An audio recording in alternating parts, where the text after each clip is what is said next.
Hi, ako si Elmore Martinez. Working as mechanical assembly finisher ng barko dito sa Japan. Under the Technical Intern Trainee Program or TITP. I decided to go abroad dahil sa aking mga pangarap.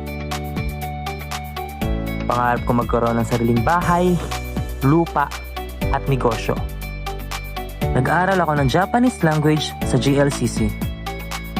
Under the Southeast Asian Institute of Computer Technology sa Naga City, Camarines Sur. After I studied at GLCC, nag-apply ako sa isang agency sa Manila kung saan nag-aral ulit ng Japanese language for 6 months. Habang nag-aaral ako, may mga employer na nag-i-interview. After ko makapasa sa interview, nag-antay ako ng 2 weeks para makapirma ng contract at OTEP.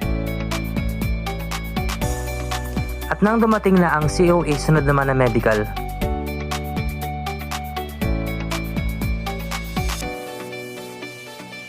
After makapasa sa medical, antay na lang ulit ng visa and ticket na provided ng employer. At nang dumating na ako dito sa Japan, nasabi ko sa sarili ko na worth it lahat ng pagod. Kaya sa mga nag-a-apply dyan, gambatte ne!